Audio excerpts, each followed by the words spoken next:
네, 여러분 반갑습니다. 잼문입니다. 오늘 얘기할 주제는 제목에서 보셨다시피 옛말에 용기 있는 자가 미인을 얻는다 라는 말이 있잖아요. 요즘 말로 순화해서만 하면 용기 있는 자가 이성을 얻는다 정도? 이 애니 쪽에서 그 대표적인 케이스가 있는데 드래곤볼의 크리링이 인조인간 18호랑 결혼을 합니다. 뭐 머리도 없고 키도 작고 재력도 없고 뭐 하나 내세울 거 없는 크리링이 어떻게 18호랑 만날 수 있게 됐는가? 일단 드래곤볼을 잘 모르시는 분들이 있을 수도 있으니까 크리링이랑 18호 설명을 좀 해보겠습니다. 일단 크리링은 주인공인 손오공의 친구로서 만화의 중반까지 주연으로 활약했던 인물이고 이 애니에서 제일 많이 죽고 제일 많이 부활한 행운의 사나이입니다. 제일 의미 있었던 죽음은 오공이 초사인이 될 수 있도록 제로 역할을 했던 자, 크리링은 어렸을 때는 오공이랑 비슷비슷한 전투력을 갖고 있었는데 나중에 드래곤볼 Z에서 추가된 설정이 오공은 지구인이 아니고 사이오인이란 종족이었다는 거. 이 사이오인이란 종족이 그냥 싸우면 싸울수록 전투력이 올라가는 애들이라서 나중엔 결국 지구인인 크리링은 쩌리로 살아갈 수밖에 없었다. 그렇게 크리링은 조연으로 내려가고 다들 평화롭게 살고 있었는데 어느 날 인조인간 2명이 도시에 나타납니다. 이 퉁퉁한 녀석이 인조인간 19호고 할아버지가 인조인간 20호인데 원래 이 할아버지는 이제 과학자였거든요. 원래는 그 병기 같은 걸 만들다가 인조인간을 만들기 시작을 했는데 그 군대가 어린 오공 한 명 때문에 완전히 막 괴멸이 되거든요. 그래서 이 닥터 게로가 오공한테 복수를 하려고 이후에 만든 인조인간들은 다 오공을 적대시하게 입력을 해놓은 거죠. 그렇게 마지막으로 인조인간 19호까지 만들고 본인도 늙어 죽기 싫으니까 자기 몸까지 인조인간의 몸으로 만들어 버립니다. 그렇게 이제 19호랑 할아버지랑 오공을 죽이러 왔는데 오공이 마침 그때 심장병이 터져가지고 제대로 못 싸웠거든요. 근데 마침 오공의 라이벌이었던 베지터가 맨날 오공한테 밀리니까 자존심이 너무 상해서 도끼를 품고 엄청나게 수련을 해왔단 말이죠. 그렇게 결국 엄청 세진 베지터 때문에 인조인간 19호가 단번에 박살나버립니다. 그걸 본 20호가 이제 식겁을 한 거죠. 이제 자기들을 이길 사람이 없을 줄 알았는데 상대가 너무 세니까 결국 20호는 본부를 후퇴하고 이제 남은 건 불량품이었던 인조인간 17호랑 18호 뿐이었거든요. 이 17호, 18호라는 애들은 원래 사람이고 둘이 쌍둥이 자매인데 인간 시절에 닥터게로한테 납치가 되고 인조인간으로 개조가 됐습니다. 근데 얘네는 진짜 엄청 센데 뭔가 코딩이 잘못된 건지 자꾸 명령 불복종을 해가지고 일부러 전원을 꺼놨단 말이죠. 거기에 혹시 모르니까 17호, 18호 긴급정지 장치까지 개발해놓고 몸에 폭탄까지 심어놨습니다. 어쨌든 지금은 별다른 방법이 없으니까 코딩을 대충 수정해놓고 다시 작동시켜보니까 아니 말을 너무 잘 듣는 거야. 깨어나자마자 막 닥터게로님 하면서 막 아부를 떨어요. 그래서 아 됐다 하고 방심하던 찰나 정지장치를 빼앗겨버리고 바로 그냥 모가지킥 한 방에 사망해버리죠. 그 장면을 베지터, 크리링 이런 애들이 다 목격을 했고 베지터 입장에서는 자기가 19호를 가볍게 제압을 했으니까 17호, 18호도 이제 별거 아니라고 생각을 한 거죠. 그렇게 베지터가 18호랑 붙게 됐는데 이 17호, 18호의 특징이 뭐냐면 기존 인조인간과는 다르게 전신을 개조한 게 아니에요. 그냥 사람인데 이제 장치만 여러 개 삽입을 한 거거든요. 그 중에 이제 무한동력 장치라는 게 있어서 하루 종일 싸워도 지치질 않았습니다. 반면에 베지터는 사람이다 보니까 또 초사인 유지하려면 에너지가 소모되거든요. 그래서 유지력 면에서 밀렸던 베지터는 그 유명한 팔로덜킥을 당하면서 패배하게 됩니다. 그리고 일행이었던 애들 뭐 트랭크스, 피콜로, 천진반 얘네도 한두 대씩 맞고 다 쓰러지는데 크리링은 이때 쫄아서 벙쪄 있다가 아무것도 못했거든요.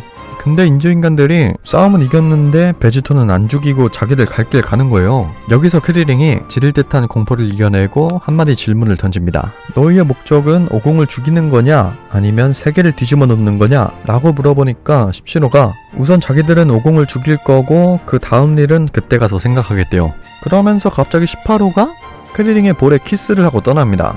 뭐 18호 입장에서 보면 웬 귀여운 뻑뻑이가 막 빽 하고 있으니까 그냥 좀 귀여워 보여서 이런 행동을 한 것 같은데 남자들 입장에서 어떻습니까? 웬 처음 보는 여자가 그것도 엄청난 미녀인데 뜬금없이 자기 볼에 뽀뽀를 한다? 오 쉣. 남자들 입장에서는 이제 별의별 생각이 다 드는 거죠. 아니 이거 그린라이트인가?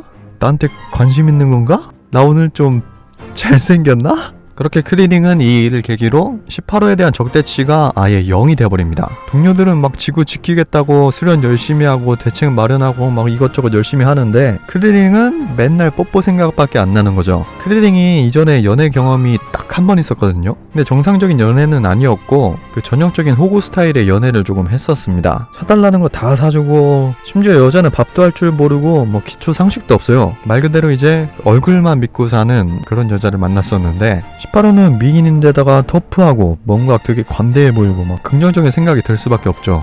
그렇게 며칠을 지내다가 이제 여러분들이 잘 알고 있는 셀이라는 악당이 등장을 합니다. 셀이 누구냐면 닥터 게로, 그 사람이 만든 이제 최후의 인조인간이었어요. 인조인간의 모든 결함을 해결해 놓은 진짜 최강의 존재였습니다. 근데 이게 개발하는 시간이 너무 오래 걸리다 보니까 이걸 인공지능한테 맡겨놨거든요. 그렇게 먼 미래에 결국 이제 셀이 완성이 됐고 이놈이 타임머신을 타고 이제 지금 세계로 온 거예요. 셀은 17호랑 18호를 흡수를 해야 완전체가 될 수가 있는데 근데 자기 세계에는 이미 17호랑 18호가 죽은 뒤였거든요. 그렇게 과거로 와서 일단 17호 먼저 흡수를 하고 이제 18호를 찾아다니고 있었는데 만약에 이대로 18호가 흡수당해서 완전체가 되면 진짜 아무도 막을 수가 없었거든요. 진짜 너무 강해가지고. 그래서 이제 과학에 좀 빠삭한 부르마한테 부탁해서 그 닥터 게로가 들고 있었던 긴급 정지 장치 그거를 좀 개발을 해달라. 그걸로 18호를 멈추게 한 다음에 파괴시켜서 셀의 완전체를 막겠다는 거죠.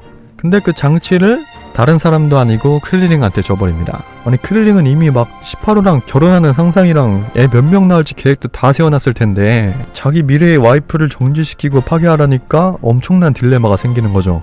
일단은 별다른 방법이 없으니까 그런 상태로 이제 18호를 일단 찾아갑니다. 이때 셀이랑 베지터랑 싸움 중이어가지고 18호가 그거를 구경 중이었는데 크릴링이 숨죽이고 조용히 지근거리까지 접근에 성공을 했는데 구경하는 18호의 모습이 너무 예쁜 거야. 진짜 세상 예쁜 거야 진짜로. 지구를 지킬 가장 쉬운 방법이 자기 손에 쥐어져 있는데 이걸 누르자니 일생일대의 기회를 날려먹는 것 같고 안 누르자니 여자고 뭐고 지구가 먼저 날아갈 것 같은 거야. 그렇게 한참 고민을 하다가 결국 크릴링의 선택은 정지장치를 박살내는 거였죠. 그것도 굳이 18호의 눈앞에서. 나 정지장치 있었지만 너를 위해 부쉈다. 난 이미 너랑 결혼까지 생각하고 있다. 그렇게 실랑이를 하는 동안에 셀이 18호가 있다는 걸 눈치를 챕니다. 그리고 베지터는 셀이 너무 허약하니까 가서 18호 흡수하고 완전체가 돼봐라 라는 트롤 짓을 해버리죠. 그렇게 크릴링이랑 베지터의 환장의 쌍방 트롤 행위로 인해서 18호는 흡수되고 셀은 완전체가 돼버립니다.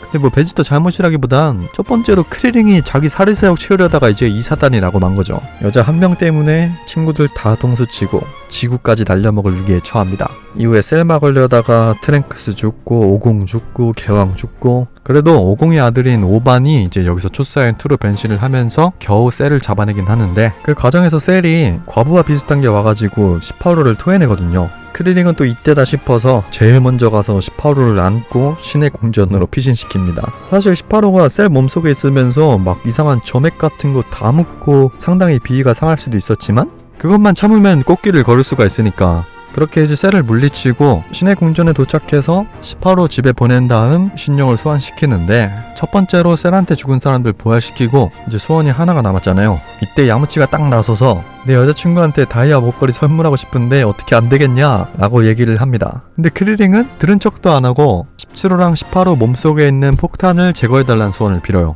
그렇게 마지막 소원을 쓰게 되고 크릴링이 야무치한테 한마디 합니다. 야무치씨 미안. 나 때문에 여친에게 목걸이 선물 못해서 찡긋.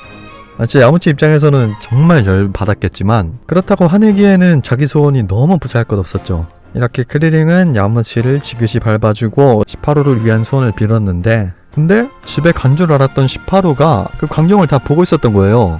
근데 18호는 고맙다는 말은 안 하고 이 꼴뚜기 새끼야 뭐 소원 하나도 안 고맙다 이러면서 막 디스를 하는데 마지막에 한마디 하죠. 또 보자고. 그렇게 막 친구들 뒤통수 후려치고 막 지구를 담보로 도박수를 둔 끝에 18호의 마음을 사로잡는 데 성공한 거죠.